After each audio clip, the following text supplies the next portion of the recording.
വാൽപ്പാറ അപകടത്തിന് പിന്നാലെ ചികിത്സയിലായിരുന്ന school bus driver Naushad Ali മരിച്ചു. കോയമ്പത്തൂരിലെ സർക്കാർ ആശുപത്രിയിൽ ചികിത്സയിൽ കഴിയവേ ഇന്ന് പുലർച്ചെയാണ് മരണം സംഭവിച്ചത്.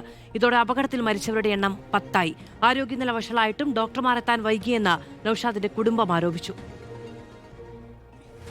വാൽപ്പാറ അപകടത്തിന്റെ നടുക്കം മാറും മുൻപാണ് സ്കൂൾ ബസ് ഡ്രൈവർ നൌഷാദ് അലിയും മരണത്തിനു കീഴടങ്ങിയത്. വാഹനാപകടത്തിൽ പരിക്കേറ്റ് നൌഷാദ് അലി കോയമ്പത്തൂർ മെഡിക്കൽ കോളേജ് ആശുപത്രിയിൽ ചികിത്സയിലായിരുന്നു. അതീവ ഗുരുതരാവസ്ഥയിൽ വെന്റിലേറ്ററിൽ തുടരവേ ഇന്ന് പുലർച്ചെയാണ് മരണം സംഭവിച്ചത്. നൌഷാദ് അലിയുടെ മരണത്തോടെ അപകടത്തിൽ മരിച്ചവരുടെ എണ്ണം 10. അതേസമയം നൌഷാദിന് മതിയായ ചികിത്സ ലഭിച്ചില്ലെന്ന് കുടുംബം ആരോപിച്ചു. ആശുപത്രി മാറ്റാനുള്ള അനുമതി നൽകിയില്ലെന്നും കുടുംബം വ്യക്തമാക്കി. 40-കാരനായ നൌഷാദ് വർഷങ്ങളായി പാങ്ങ് പള്ളിപ്പറമ്പ് സ്കൂളിൽ ബസ് ഡ്രൈവറായിരുന്നു. മെഡിക്കൽ കോളേജ് ആശുപത്രിയിലുള്ള മുഹമ്മദ് ഫായിസിന്റെ ആരോഗ്യനില ഇപ്പോഴും അതീവ ഗുരുതരമായി തുടരുകയാണ്. ഇദ്ദേഹം തീവ്രപരിചരണ വിഭാഗത്തിൽ നിരീക്ഷണത്തിലാണ്. അപകടത്തിൽ പരിക്കേറ്റ് പെരിന്തൽമണ്ണയിലെ സ്വകാര്യ ആശുപത്രിയിൽ ചികിത്സയിലായിരുന്ന മസ്നീൻ ആശുപത്രി വിട്ടു. ദുരന്തത്തിൽ നിന്ന് അത്ഭുതകരമായിട്ടായിരുന്നു 10 വയസ്സുകാരി മസ്നീൻ രക്ഷപ്പെട്ടത്. കുട്ടിയുടെ ഉമ്മ ഷക്കീല അപകടത്തിൽ മരിച്ചിരുന്നു.